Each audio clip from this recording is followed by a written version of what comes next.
히브리서 6장 9절부터 12절까지 한 목소리로 읽겠습니다. 시작. 사랑하는 자들아, 우리가 이같이 말하나 너희에게는 이보다 나은 것과 구원에 가까운 것을 확신하노라. 하나님이 불의치 아니하사 너희 행위와 그의 이름을 위하여 나타낸 사랑으로 이미 성도들을 섬긴 것과 이제도 섬기는 것을 잊어버리지 아니하시느니라. 우리가 간절히 원하는 것은 너희 각 사람이 동일한 부지런을 나타내어 끝까지 소망의 풍성함에 이르러 게으르지 아니하고 믿음과 오래 참음으로 말미암아 약속들을 기업으로 받는 자들을 본받는 자 되게 하려 하는 것이니라. 아멘. 6장 4절부터 6절까지 보면은 거기에 타락한 자들이 나옵니다. 그들은 어떤 사람들이었습니까? 4절 보면 한 번 비침을 얻고 하늘의 은사를 맛보고 성령에 참여한 바 되고 하나님의 선한 말씀과 내세의 능력을 맛보고, 이 5가지를 맛보고 또는 비침을 얻고 또는 참여한 그러한 사람들입니다. 근데 여기서 한 번이라고 하는 그 단어가 중요하다고 말씀드렸었습니다. once.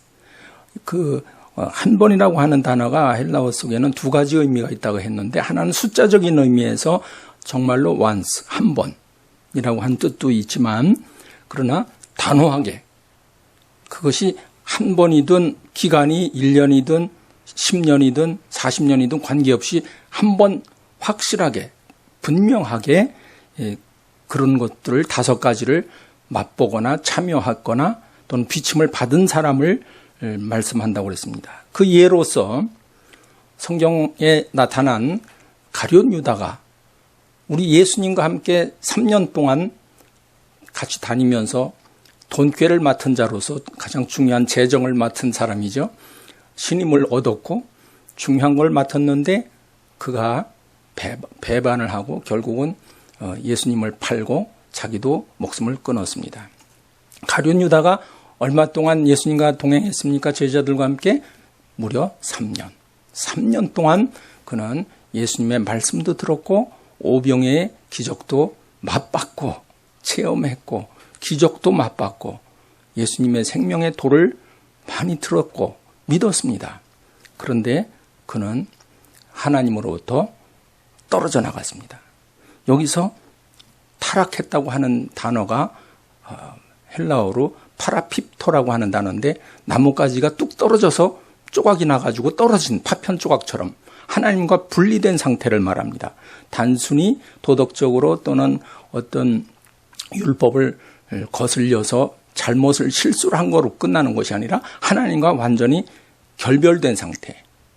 좀 더 심하게 표현하면 하나님께 등을 돌려대고 하나님을 거역하고 하나님 말씀을 의도적으로 거역하는, 그러니까 고의적으로 진리를 회방하고 하나님을 안 계시다고 한다거나 하나님 말씀을 믿지 않는 그런 타락한 자의 의미입니다. 근데 그 한 번이라는 게 3년으로 끝난 사람이 있는가 하면, 광야에서 40년 동안 출애굽해서 홍해를 건너고 가나안 땅에 들어가기 전까지 40년 동안 같이 다녔던 이스라엘 백성들의 1세대가 다 약속의 땅, 하나님의 그 허락하신 젖과 꿀이는 가나안 땅에 들어가질 못한 거예요. 그래서 히브리서 본문 말씀에서 그 예를 드는 것입니다. 이스라엘 백성들이 광야에서 그들이 마음을 강팍하게 했던 것처럼 너희들은 그렇게 하지 마라. 40년, 무려 40년. once, 한 번이라는 게 시간 개념이 아니에요. 3년이 됐든 40년이 됐든. 그래서 오늘날도 어렸을 때부터 열심히 믿었다가 어느 날 하나님이 응답을 안 해준다거나 좀 늦게 해주면 안 믿는다고 등을 돌리는 사람이 어리석은 거예요. 안타까운 일이에요. 또 한 가지 극단적인 예지만, 이스라엘의 초대 왕이었던 사울 왕이, 그가 처음엔 기름 부음을 받고 하나님의 신이 임해서 예언까지 했던 사람이에요. 하나님의 총애도 받았고 이스라엘 백성들의 그런 신망을 받았던 초대 왕인데, 그가 악신에 사로잡혀서 하나님의 말씀을 거역한 이후에 그는 하나님과 떨어져 나갔고 이미 그가 그렇게 떨어져 나간 후에는 회개케 할 수 있는 기회를 놓쳐버린 거예요. 그래서 선지자 사무엘을 붙들고 옷이 찢어지기까지 매달려서 통사정을 했어요. 그런데 소용없었어요. 이미 늦었기 때문에. 하나님은 그 마음에 숨은 동기와 모든 생각까지도 다 감찰하시기 때문에 사울 왕이 어떤 존재라는 것을 이미 벌써 다 아셨습니다. 그때는. 그가 몇 년 동안 하나님과 동행했는지 정확히 계산을 안 해봤습니다만 어쨌든 상당한 기간 동안 그는 하나님의 사용하시는 이스라엘의 지도자였던 것은 사실이었습니다. 특별히 이스라엘의 정탐꾼 12명 중에 10명이 그들이 가나안 땅에 가서 대단한 하나님의 약속의 말씀을 듣고 확인하기 위해서 12명이 같이 갔는데 10명은 그 땅의 열매도 맛보았고 또 그 아름다운 땅 젖과 꿀이 흐르는 가나안 땅을 눈으로 목격하고 왔는데도 불구하고 여호수아와 갈렙을 제외한 나머지 10명은 그 땅에 들어가지 못한 실패한 그런 사람이었습니다. 하나님의 그 언약의 말씀, 약속의 땅으로 들어가지 못한 것은 바로 구원을 받지 못한 것을 의미하는 것이죠. 이와 같이 once, 한 번 구원받은 자의 예가 이외에도 상당히 많은 것으로 생각이 됩니다. 오늘날도 그렇습니다. 그렇다면 이 타락한 자들이 가짜로 믿었던 사람이 아니고 진짜로 믿었던 사람이라고 하는 사실에 때문에 우리는 대단히 두려운 것이에요. 내 구원도 잃어버릴 가능성이 있지 않을까? 히브리서 기자가 지금 이 편지를 쓰고 있는 상황이 뭐냐면 히브리인 중에서 유대인 중에서 예수 그리스도의 복음을 받은 사람들이 혹시라도 이런 타락한 자의 대열에 들어갈까 봐 지금 그렇게 쓰고 있는데 구원 상실에 대한 두려움으로 그들이 떨었겠어요? 안 떨었겠어요? 두렵죠. 우리도 두렵고요. 정말로 믿었던 사람이 여러분은 어떠신지 모르겠어요. 믿고 구원 받았지만은 그 두려운 것이 있어요. 그래서 once saved, always saved. 그러니까 한 번 구원받은 것은 영원한 구원이다라고 하는 것이 반드시 그렇지 않다는 거예요. 그렇기 때문에 두려운 거예요. once saved, not always saved. 한 번 구원받으면 영원한 구원이 아닐 수 있다라고 하는 그 말씀 때문에 오늘 본문 말씀 그 6장 4절부터 6절까지 나타난 그 타락한 자들이 정말로 믿었던 사람들이었기 때문에 어느 누구도 예외 없이 그렇게 될 가능성이 있다고 하는 것을 염두에 둔다면 구원 상실이 정말 두렵구나. 이거 정말 어떻게 하면 될까 하는 이 문제를 확실하게 지난번에 정리가 되신 줄로 아는데요. 오늘 다시 한번 그렇게 한번 정리를 해보면요. 배도자에 대한 경고를 하면서 두려움에 떨고 있던 히브리서 수신자들을 그냥 놔두면은 너무 침체되고 그리고 너무 디스커리지 돼가지고 안 좋지 않습니까? 그래서 오늘 본문 말씀 9절부터는 그렇지 않다라는 것을 확실하게 말씀해 주는 것이 이제 사랑하는 자들아 이렇게 시작하는 말씀입니다. 히브리서 1장부터 13장까지 나타난 말씀 중에서 사랑하는 자들아 이렇게 격려하고 따뜻하고 사랑하는 마음으로 이렇게 불러주시는 건 유일하게 여기 한 분뿐이에요. 우리 9절을 한번 다시 찾아봅니다. 시작. 사랑하는 자들아 우리가 이같이 말하나 너희에게는 이보다 나은 것과 구원에 가까운 것을 확신하노라. 우리가 이같이 말하나 이같이 한번 믿었던 자도 구원을 이룰 수 있다라고 하는 타락한 자가 되면 다시 회개케 할 수 없다라고 하는 그런 말을 우리가 이와 같이 말하나 그러나 너희에게는 이보다 나은 것과 구원에 가까운 것을 확신하노라. 히브리서 수신자들은 그런 사람들하고 다르다는 것을 분명히 말씀하면서 사랑하는 자들아. 그들은 분명히 하나님의 사랑을 받았고 또 확인해주고 있는 이 상황이 우리도 마찬가지입니다. 하나님께서 나의 사랑하는 자야 이렇게 불러주시면 제일 확실한 것입니다. 사람들이 저 사람 믿음 있는 사람 같아, 구원받은 사람 같아 라고 이야기하는 것보다 하나님께서, 우리 주님께서 내가 너를 사랑한다 이 말씀만 들으면 되는 겁니다.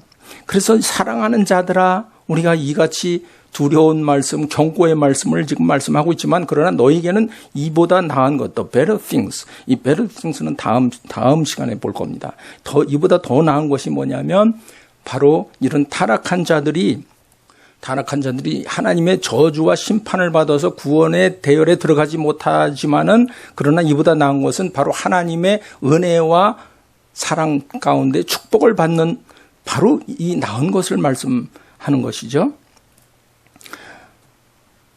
구원에 가까운 것, 9절 후반부에 보면 구원에 가까운 것을 확신하노라.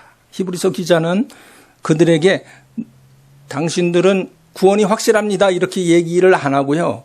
구원에 가까운 것을 확신하노라.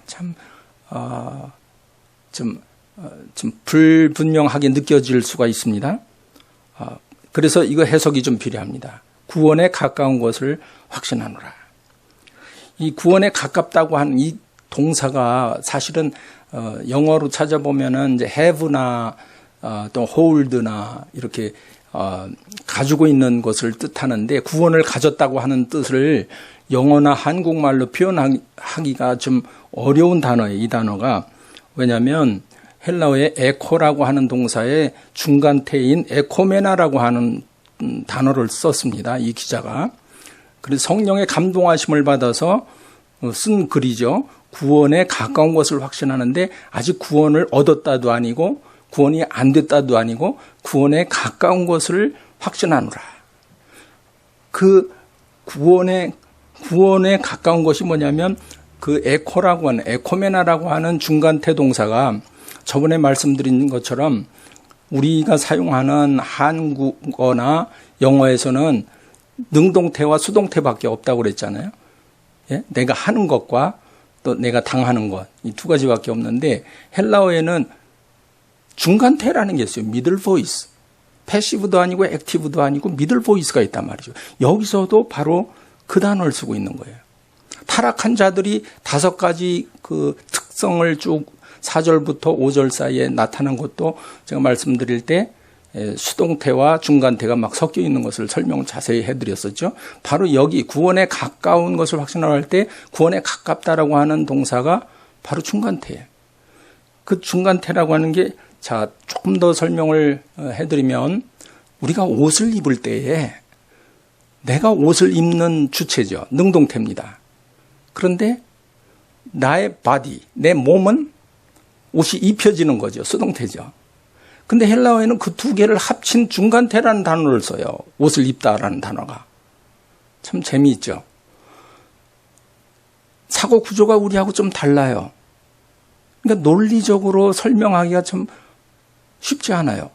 그래서 하나님께서 아마 어쩌면 이 코이네라고 하는 헬라어를 그 당시에 사용하신 것 같아요. 특별히 구원에 관한 성경 말씀에는 거의 다 중간태예요.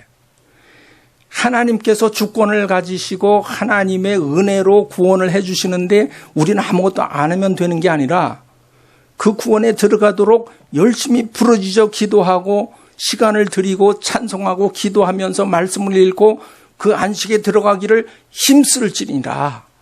우리가 힘써야 되는 것이지 구원이 저절로 감나무에서 감 떨어지듯이 떨어지는 게 아니란 말이죠. 하나님께서 우리에게 그러한 구원에 가깝다고 지금도 말씀하고 계십니다. 유대인들한테도 예수님의 복음을 받은 유대인들한테도 구원에 가깝다고 말씀하신 것처럼 오늘 여기서 예배드리는 저와 여러분에게도 구원에 가깝다고 말씀하실 때에 우리는 무엇이 느껴집니까?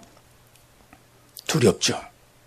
그러나 안심하십시오. 이제 다음 절에 나옵니다. 제가 한 가지만 더 예를 들어볼게요.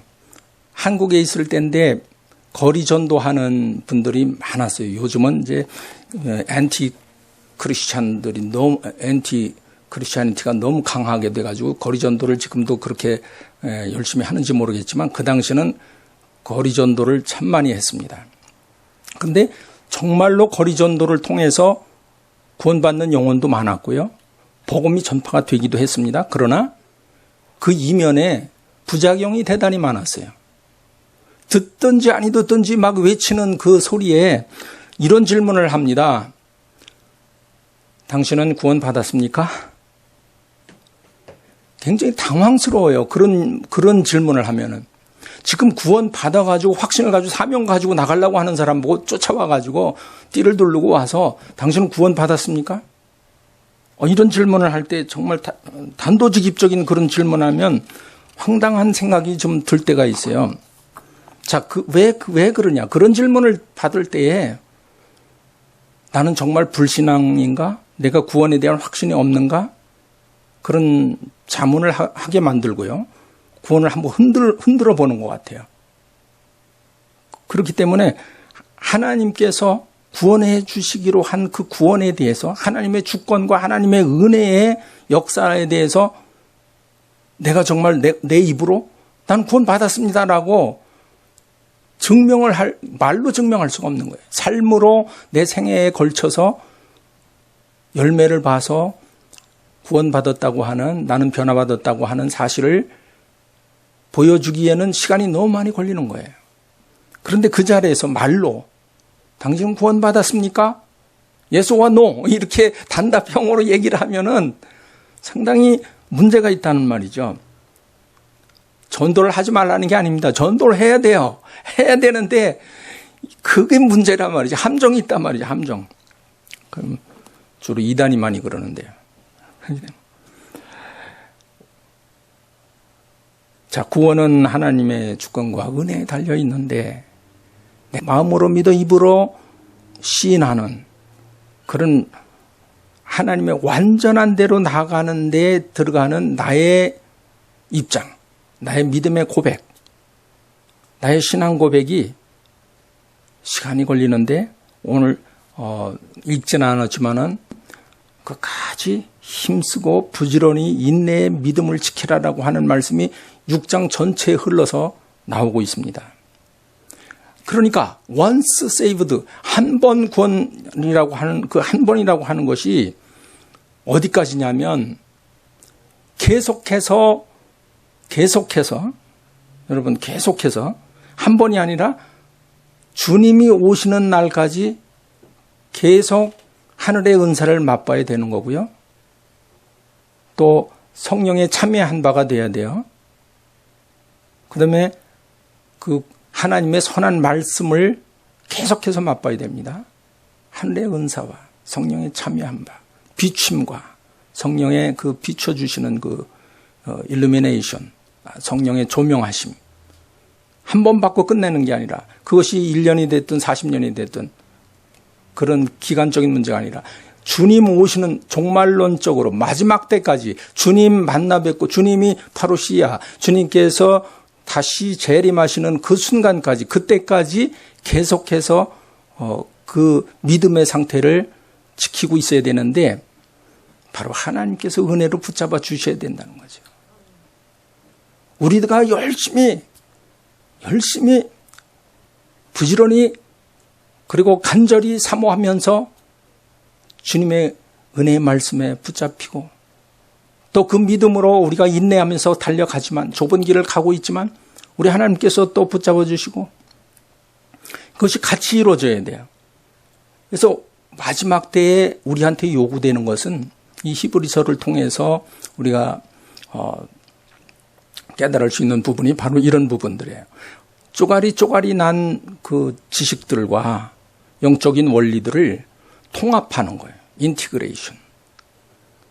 하나님의 은혜와 주권과 나의 믿음의 그 순종과 인내의 믿음의 말씀이 같이 통합돼야 돼요. 인티그레이션.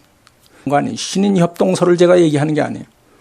어디까지나 구원은 하나님께 달려 있는데 우리가 해야 될 게 있는데 타락한 자가 5가지 특징이 있었는데 그거를 한번 하다가 끝내면 결국은 떨어져 나간다는 거죠. 그래서 계속 비침을 얻고 계속해서 하늘의 은사를 맛보고 계속해서 성령에 참여한 자가 되고 계속해서 하나님의 선한 말씀을 맛보고 계속해서 내세의 능력을 맛보는 6장 4절 5절에 나타난 말씀을 우리는 계속해 나가면 그러면 우리 구원은 확실하게 이루어진다는 것이죠.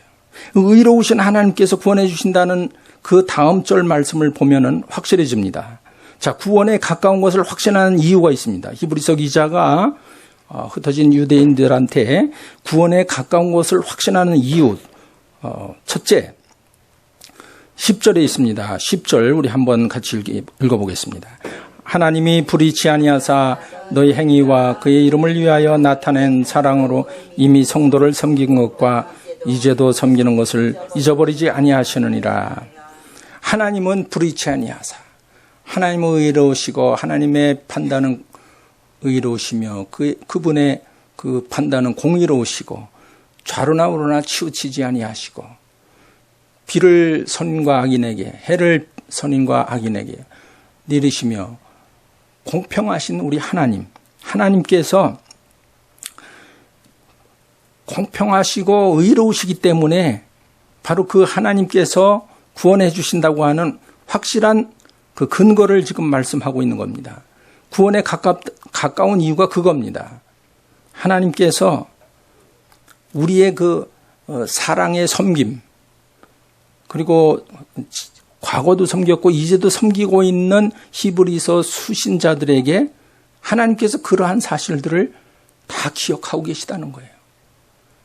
요즘 제가 이메일을 정리를 하다 보니까 너무 종류 서비스가 많아요. 뭐 야후도 있고 하트메일도 있고 지메일도 있고 한메일도 있고 다양한데 다른 건 모르겠지만 제가 새로 셋업하려고 하는 이메일의 용량을 보니까 15기가더라고요. 옛날에는 얼마 안 됐거든요.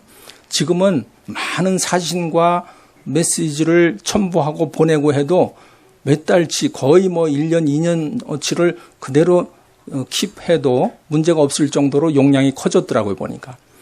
사람이 만든 이메일과 컴퓨터도 수년어치의 메시지와 사진과 우리의 동선을 다 기억하고 있는데 하나님께서 얼마나 기억력이 좋으시겠어요.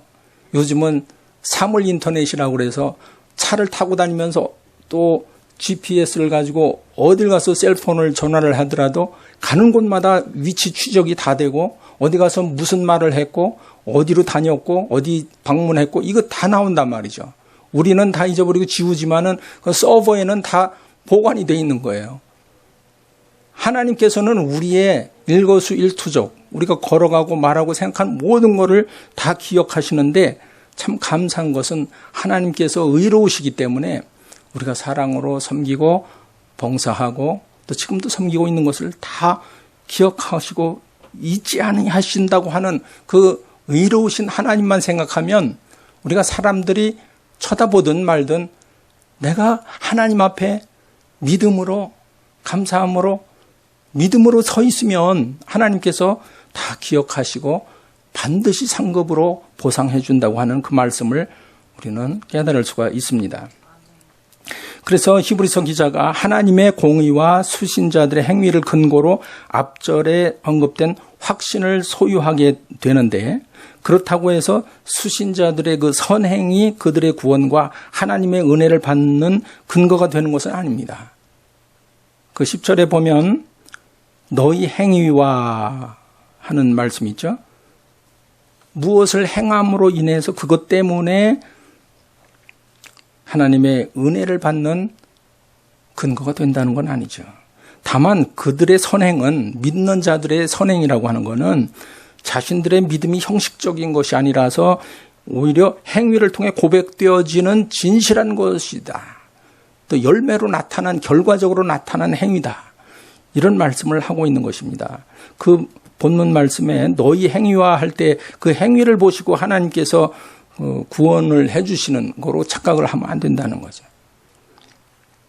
진실한 사랑은 공의와 함께 갑니다. 사랑 따로 공의 따로가 아닙니다. 함께 갑니다. 그것이 바로 십자가예요. 공의와 사랑이 함께 역사하는 예수 그리스도의 그 십자가 가운데 온전케 이루어졌는데, 엊그제 6월 29일 월요일이죠. 그때 아주 기가 막힌 그 사건들이 있었어요. 그 전주에 금요일 날 6월 26일 날 수프림 코트에서, 대법원에서 미국 전체 연방 법원에서 동성 결혼을 합법화시키는 최종 판결을 해버렸습니다. 그러고 나니까 월요일 날 딱 되니까 6월 29일 월요일 날 여러 굴지의 대기업들이 그것을 하나의 광고 프로모션으로 삼으면서 발표를 한 내용들을 제가 한번 읽게 됐어요. 그 첫째, 유명한 델타 항공사에서 뭐라고 했냐면, 델타 항공의 직원들과 고객들은 오늘 결혼의 평등성을 축하하는데 동참한다는 트위트를 올렸습니다. 평등이라고 하는 미명하에 하나님의 말씀을 정면으로 거부하고 진리를 대적하는 거예요. 대법원의 판결이 그렇게 영향을 끼치는 거예요. 또 미국의 대형 유통업체 타겟이 있죠. 타겟. 옷 많이 파는. 그 타겟은 뭐라고 그랬냐면, 당신이 사랑하는 사람과 결혼하는 것을, 당신이 사랑하는 사람과 결혼하는 것을 지지합니다. 라는 동성결혼 합법화 지지 트윗을 또 올렸어요. 회사의 명으로. 사랑이라고 하는 미명하에 진리를 대적하고 하나님을 거역하는 거예요. 그뿐만이 아닙니다. IT의 그 굴지 회사들 중에서 페이스북이라든가 또는 구글이라든가 우리가 즐겨 쓰는 그러한 컴퍼니들 다 동성결혼 합법화 판결을 환영을 했습니다. 오바마 대통령이 공식적인 자리에서 그런 동성결혼 합법화 판결을 내릴 때에 한 말이 엄청난 반향을 일으켰는데요. 미국의 승리라고 했어요. 미국의 승리. 정상이 아니에요, 지금. 그래도 감사한 것은 우리 미국 땅에 정말 믿음의 사람들이 아직 살아 있습니다. 그 프랭클린 그레함 목사님 있죠. 빌리 그레함 목사님의 아들. 프랭클린 그레함 목사님이 6월 26일 그 경고를 담대하게 했습니다. 오바마, 당신이 회개치 않으면 하나님께서 심판할 것입니다. 오바마 대통령과 함께 모든 미국을 심판하실 겁니다. 대단한 그 선언을 했어요. 우리가 존경하는 그 존 파이퍼 목사님, 그분도 동성결혼 합법화 판결은 명백하게 죄인 동성애를 승인하고 제도화해 주었다고 비판을 했습니다. 현재 미국의 그 114대 미국 의회가 지금 진행 중인데요. 전체 491명의 국회의원이 있습니다. 근데 그 중에서 약 8, 90%가 크리스찬이에요. 놀랍죠? 물론 그 속엔 캐톨릭 신자도 있어요. 그걸 빼면 프로테스탄트, 우리의 그 개신교는 57.2%가 바로 프로테스탄 크리스찬이에요. 이분들이 얼마나 이번 대법원 판결에서 반응을 일으켰는지 상당히 궁금합니다.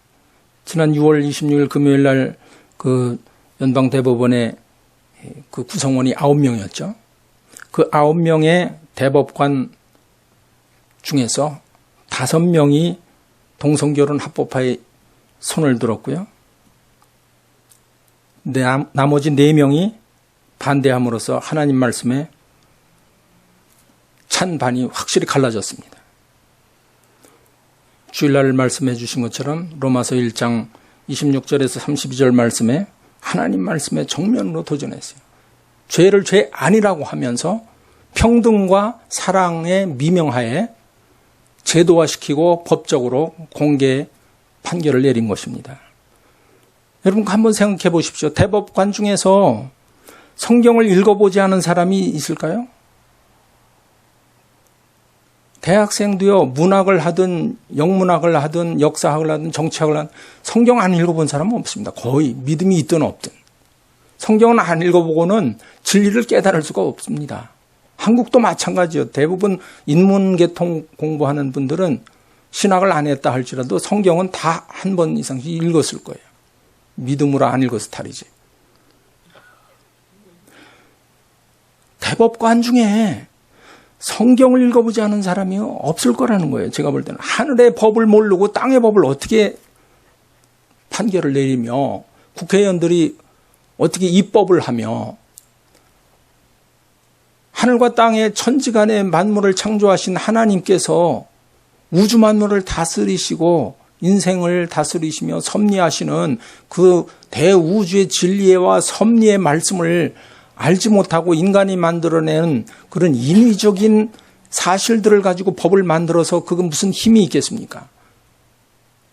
이렇게 생각해 보건대 대법관 9명 중에서 하나님 말씀을 모르고 이런 판결을 내렸다면 혹시 하나님이 용서해 줄지 모르겠지만은 분명코 제가 볼 때는 하나님 말씀의 원리와 법도를 알면서도 어떤 이해관계 때문에 정치적인 당략 때문에 또는 대기업들이 이윤을 추구하기 위해서라든지 동성결혼 합법화를 지지하는 트위터를 날리고 평등과 사랑을 미명으로 걸어놓고 하나님을 대적하는 거예요. 이제 프랭클린 그레함 목사님이나 존 파이퍼 목사님처럼 우리도 이제 우리 소신을 밝힐 때가 됐습니다. 이제 크리스찬들을 공개적으로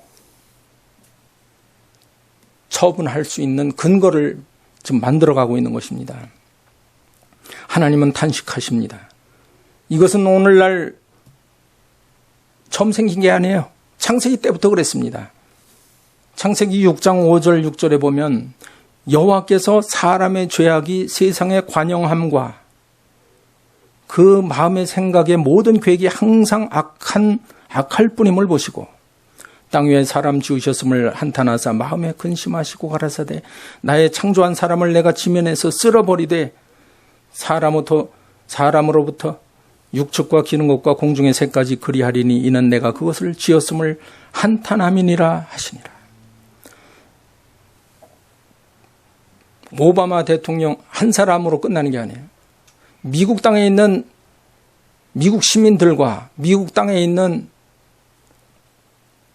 육축과 기는 것과 우리의 애완동물들과 기는 공중에 새는 나는 새까지도 만물이 다 하나님이 지으신 것을 한탄하고 죄악이 세상에 관영하다, 즉 퍼졌다, 완전히 물들어 버렸다는 말씀이 바로 창세기 때부터 시작이 됐던 것입니다. 그러나 하나님께서는 심판을 다시는 하지 않겠다고 무지개로 언약을 주셨습니다. 이제는 남은 건 불심판밖에 없어요. 그것이 지진이 되든 화산이 되든 또는 원자탄이 되든 불과 관련이 있을 거예요. 불. 우리는 여호와의 불을 받아야 그래야 사는데 세상에 파멸시키는 그러한 불로 말미암아서 사람들의 정신이 다 태워지고 있습니다. 10절, 11절, 12절에 그 공통적인 점을 우리 찾아보겠습니다. 10절에 보면은 사랑이라고 하는 단어가 나오고요. 11절에 보면은 소망이라고 하는 끝까지 소망의 풍성함이 이르되 또 12절에 보면 게으르지 아니하고 믿음과 오래 참음으로 믿음. 그러니까 사랑, 믿음과 소망과 사랑이라고 하는 이 세 단어가 중요하게 지금 본문 말씀에 나타나고 있습니다. 고린도전서 우리가 잘 아는 13장 13절에 보면 그런즉 믿음, 소망, 사랑 이 세 가지는 항상 있을 것인데 그중에서 제일은 사랑이라.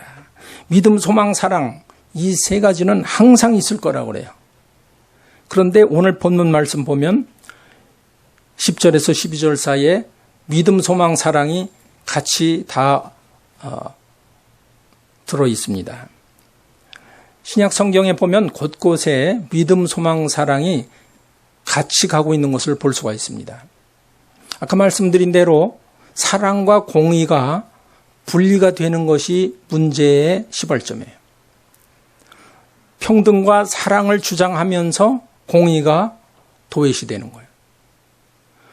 너무 공의만 주장하고 율법만 주장하다 보면 사랑이 없어서 율법주의로 떨어지기 쉽고 종교인으로 전락하기 쉽죠.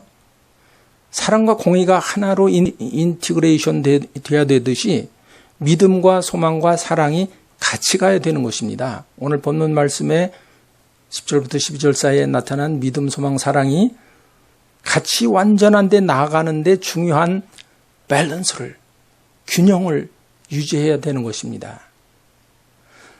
사실 많은 글과 설교들이요, 그 한 가지 주제만 가지고 강조를 하기 때문에 설교는 멋있어요. 그런데 항상 치우치는 거예요.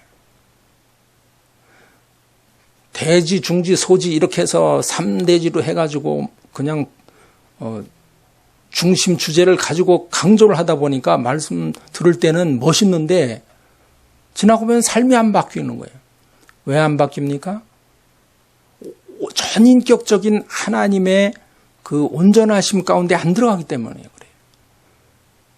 그러니까 오늘날 교회와 크리스찬들이 힘을 잃고 세상의 물결을 따라서 자꾸 처지고 그리고 파워가 없고 능력이 없는 것은 어떻게 보면은 잘못된 설교 때문에 그런 거예요. 제가 잘한다는 얘기가 아닙니다. 오늘 본문 말씀을 보면은 균형 있게 건강하게 좀 어렵고 틀리더라도 하나님 중심으로 정확하게 말씀을 우리가 깨달아야 되는데 믿음, 소망, 사랑이 같이 가야 되는 것이죠. 막 사랑을 강조하다 보니까 그것도 사랑, 동성애도 사랑, 저것도 사랑, 용서하는 것도 사랑, 다 사랑 하다 보니까 그렇게 되는 거예요. 하나님 앞에서 진동치 못할 그 나라를 받은 우리는 좌로나 우로나 치우치지 않으면서 정말 온전하심 가운데 들어가야 되는데 히브리서 6장 1절 말씀처럼 그리스도 도의 초벌을 버리고 완전한 데 나갈지니라. 그 완전하다는 게 뭐예요? 땅에서는 완전해질 수가 없습니다. 우리가 영적으로 성령의 도우심을 받아서 이 땅의 것을 초월하고 눈에 보이는 것, 만질 수 있는 것을 뛰어넘어서 성령의 기름 부으심을 받고 진리의 말씀으로 충만히 받아서 기도의 문이 열려서 은사를 계속 받고 비춤을 받고 선한 말씀을 계속 받으면서 성령에 참여하면서 우리 주님의 인도하심을 따라가면서 전인격적인 믿음과 소망, 사랑을 이제 분리시키지 말고 항상 있는 그 믿음과 소망, 사랑을 우리가 온전히 예수 그리스도 안에서 발견하면서 그러면서 가야 되는데 제가 일일이 다 열거할 수가 없을 정도로 많습니다. 우리 한두 군데만 좀 같이 찾아보고 말씀을 맺도록 하겠습니다. 10장 22절에 보면 우리가 마음의 뿌림을 받아 양심의 악을 깨닫고 몸을 맑은 물로 씻었으나 참 마음과 온전한 믿음으로 하나님께 나가자. 또 약속하신 이는 미쁘시니 우리가 믿는 도리에 소망을 움직이지 말고 굳게 잡아 서로 돌아 사랑과 선행을 격려하며. 여기서 믿음, 소망, 사랑이 그대로 같이 말씀하고 있습니다. 또 갈라디아서 5장 5절 한 절 찾아보겠습니다.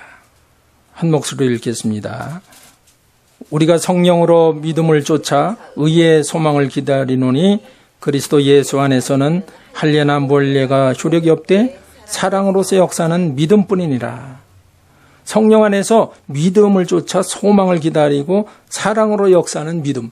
사랑과 믿음과 소망이 같이 녹아져서 같은 용광로 속에 지금 들어가 있습니다. 우리 한 군데만 더 찾아봐요. 또 골로새서 1장 4절 시작. 이는 그리스도 예수 안에 너희의 믿음과 모든 성도에 대한 사랑을 들으며 너희를 위하여 하늘에 쌓아둔 소망을 인함이니 곧 너희가 전에 복음진리의 말씀을 들은 것이라. 여기에도 믿음과 사랑과 소망이 같이 녹아져 들어 있습니다. 데살로니가전서 1장 3절에도 보면 너희의 믿음의 역사와 사랑의 수고와 우리 주 예수 그리스도에 대한 소망의 인내를 우리 하나님 아버지 앞에서 쉬지 않고 기억하매니. 믿음의 역사, 사랑의 수고, 예수 그리스도에 대한 소망, 소망의 인내, 믿음과 소망과 사랑이 같이 가고 있습니다. 데살로니가전서 5장 8절에도요. 우리는 낮에 속하였으니 근신하여 믿음과 사랑의 흉배를 붙이고 구원의 소망의 투구를 쓰자. 믿음과 소망과 사랑이 같이 가고 있어요. 따로 놀지를 않아요. 그걸 자꾸 분석하고 분리하고 쪼개는 데 문제가 있는 거예요. 하나님의 온전하신 하나님의 그 온전함 가운데, 완전함 가운데로 나아갈 수 있는 것은 지난번에도 말씀드린 대로 나아간다, 완전한 대로 나아간다고 하는 단어도 뭡니까? 그건 수동태. 완전한 대로 나아가라. 내가 나가는 것 같지만은 하나님께서 은혜를 주셔서 나가게 해주셔야 나가는 거예요. 오늘 본문 말씀을 통해서 볼 때 타락한 자가 그런 5가지 속성을 가지고 있지만 그러나 두려워할 것이 아니라 사랑하는 자들아 하나님의 공의로우심이 하나님께서 기억해 주심이 우리의 사랑의 섬김을 보시고 기억하시고 잊지 아니하시는 그 좋으신 하나님을 바라보면서 이 세상은 비록 평등과 사랑을 내걸고 있지만 하나님의 공의의 말씀, 진리의 말씀을 이미 거역하고 이제 마지막 때 갈 때까지 가고 있는 이제 그거를 공식화하고 제도화함으로써 공개적으로 하나님 앞에 거역하는 이러한 세력들이 과거의 역사에 나타난 것처럼 그들이 심판을 받고 저주를 받고 하나님의 채찍을 맞을 텐데 그것이 남의 일이 아닌 것입니다. 오바마 한 사람으로 끝나는 게 아니에요. 그것이 대법관들 그 몇 사람에 끝나는 것이 아닙니다. 우리가 그래서 깨어 기도해야 되고 그래서 우리 자녀들과 우리가 이 미국 땅과 한국도 퀴어 축제라고 그래서 뭐 다를 바가 없습니다. 오히려 더 앞장서 가려고 그래요. 우리는 정말 이 평등과 사랑이라고 하는 그런 미명을 앞에다 걸어놓고 가는 것에 주의를 해야 됩니다. 예민하게 봐야 돼요. 부지런하게 그리고 센시티브하게 성령의 도우심을 받아서 예민하게 그걸 봐야 됩니다. 안 그러면 다 좋은 게 좋다고 그냥 넘어가다 보면 이제 나중엔 걷잡을 수 없어요. 그때 가서 막 회개한다고 아우성치고 사무엘의 옷자락을 찢기까지 사울 왕이 매달렸지만은 안 됐던 것처럼 이제 그런 날이 다가온단 말이죠. 정말 오늘 우리가 기도할 때 주의 성령님 오셔서 우리의 영적 안목을 넓혀주시고 우리의 기도의 지경을 넓혀주시고 이 땅의 지경뿐만 아니라 영적인 지경을 넓혀주셔서 믿음과 소망과 사랑 우리 주 예수 그리스도의 온전하신 전인격적인 우리 주님의 모습을 닮아가며 완전한 대로 나가는 이 밤 되게 해 주옵소서. 기도하는 저와 여러분이 되시기를 축원합니다. 기도하겠습니다. 하나님 아버지, 이제 하나님으로부터 떨어져 타락한 자들은 정말로 믿었던 사람들인데 저들도 그런 말씀을 경고의 말씀을 들으면 두려울 수밖에 없지만 그러나 사랑하는 자들아 주의 공의로우심과 주의 인자하심을 우리가 바라볼 때에 우리가 믿음으로 끝까지 주님 오실 때까지 인내의 말씀을 지키며 이 길을 갈 때 하나님께서 반드시 구원해 주시고 하나님께서 믿음과 소망과 사랑의 온전한 예수 그리스도의 모습으로 우리를 변화시켜 주시고 인도해 주실 줄 믿사오니 오늘 이 밤도 성령님 오셔서 우리를 도와주시고 우리가 부르짖어 간구할 때 하나님께서 기도의 문을 활짝 열어 주시옵시고 성령 안에서 기도하며 주의 임재하심 가운데 들어가는 귀한 밤 되게 해 주옵소서. 감사하며 우리 구주 예수 그리스도 이름으로 기도합니다. 아멘. 하늘에 계신 우리 아버지여 이름이 거룩히 여김을 받으시오며 나라 임하옵시며 뜻이 하늘에서 이루어진 것이 땅에서도 이루어지이다. 오늘날 우리에게 일용할 양식을 주옵시고 우리가 우리에게 죄진 자를 사하여 준 것 같이 우리 죄를 사하여 주옵시고 우리를 시험에 들게 하지 마옵시며 다만 악에서 구합소서. 대개 나라와 권세와 영광이 아버지께 영원히 있사옵나이다. 아멘.